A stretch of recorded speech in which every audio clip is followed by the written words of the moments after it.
This time, I have included the Vengeance Towers.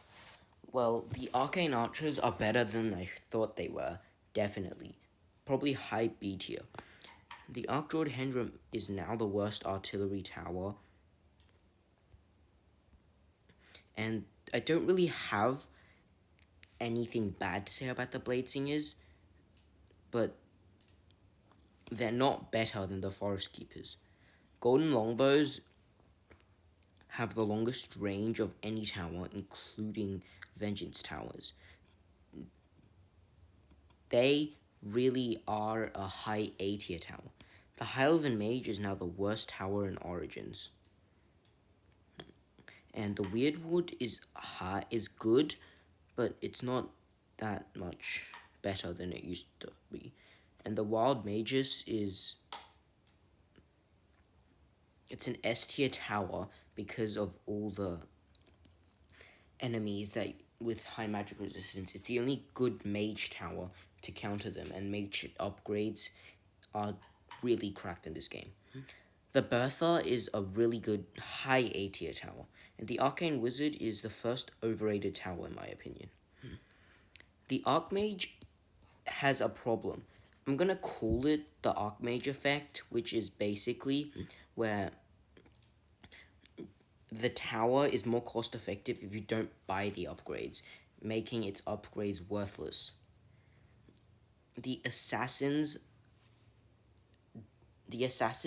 have really weird the abilities, but pickpocket is just the worst. It's probably made to counteract the OP-ness of sneak attack and counterattack.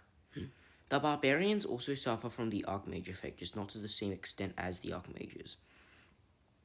They are my second least favorite barracks, but the Battle Mecha is the best tower in the first 3 games. No arguments.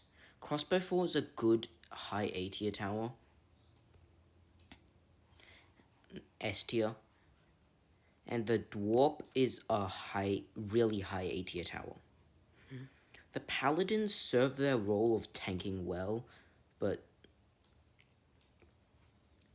Barracks are genuinely usually worse than other towers, meaning that they just have to stick in D tier.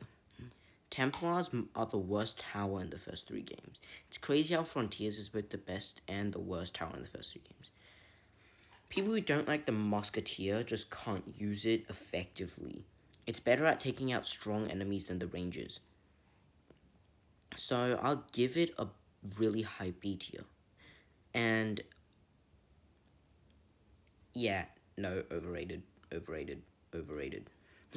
Necromancer is the most overrated tower in the series. I'm gonna make a separate video explaining why.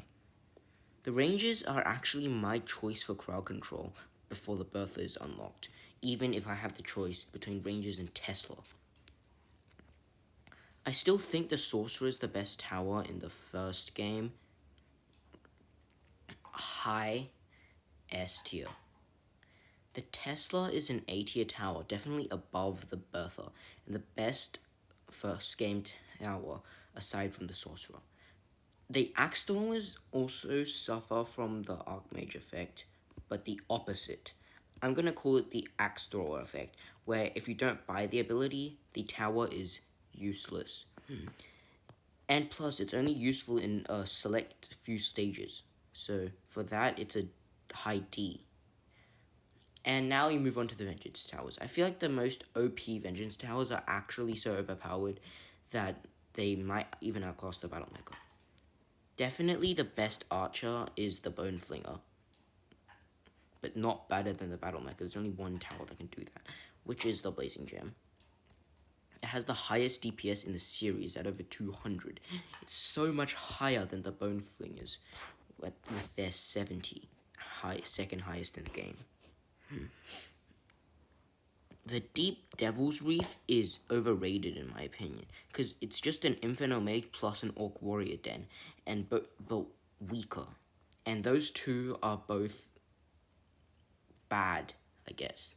So I give it a B, but not any higher. Dark Knights are expensive, but they're worth it, except Impervious. Just don't get Impervious. Harassers might be the second best barracks after the Forest Keepers. They actually beat out the Tesla in my opinion. The Grim Cemetery is so useless because the only thing it can do well is block a group of enemies, but I don't need that with Barracks. The reason why elite harassers are so high is because they can destroy groups of enemies, though they also suffer from the Archmage effect. Their arrow storm ability is crucial though. If you can use Gobblerangs, they're useful in some circumstances. I'm going to give my first E tier. But you have to go to extreme lengths just for them to meet those criteria and for them to be good. The Infernal Mage is a solid C tier. Nothing special, but nothing bad either.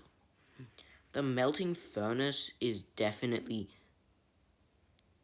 the artillery that I go with until artillery kind of becomes useless in the third environment and after.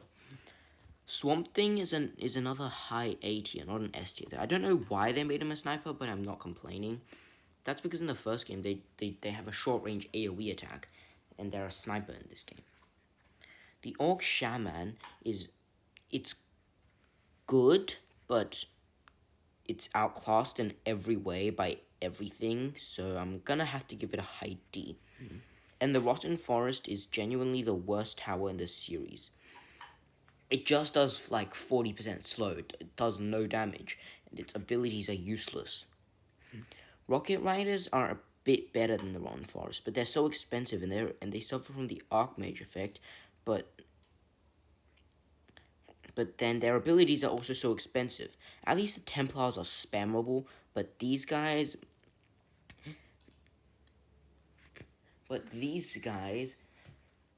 suffer from the Archmage effect so heavily that you shouldn't ever use them as soon as you unlock a replacement tower, Melting Furnace, which also sucks, but at least it's better than this monstrosity. Why would I ever use the Shadow Archers when Bone Flingers and Swamp Things exist? I'm giving it a Siege. It's just like the Infernal Mage. It's nothing good, nothing bad about it, except it has a wasted ability slow on the Crow. I barely ever played with the Shaolin Temple. I'm gonna put it in high C, just a bit higher than the Shadow Archers, but I'm not gonna say anything on it, as well as the Ignis Altar, because both of them I haven't played with them a lot. The Mausoleum is slightly overrated in my opinion. It's a A tier, not S, because Possession kind of carries it, and the Gargoyles are good blockers, but its extra Spectres is just too expensive for it to be useful. Orc Warrior's Den is the third worst barracks in the series. It's one of the few E tier towers in my opinion. Wicked Sisters, if used correctly, are really overpowered, but if used incorrectly, they're kind of useless, so I'm going to put them C, not anything higher. And the Goblin War Zeppelin is the last one. To be honest, there's only 4 artilleries in the Vengeance, and all of them suck. The Zeppelin is the best of these. I'm going to give it a B, no, C. It's mobile, which obviously is better than just the stationary one like the Rocket Raiders. This gives it more flexibility, but I'm the type of person that the only thing I want to micro is my hero. Don't want to micro anything else. So, yeah, this is my list.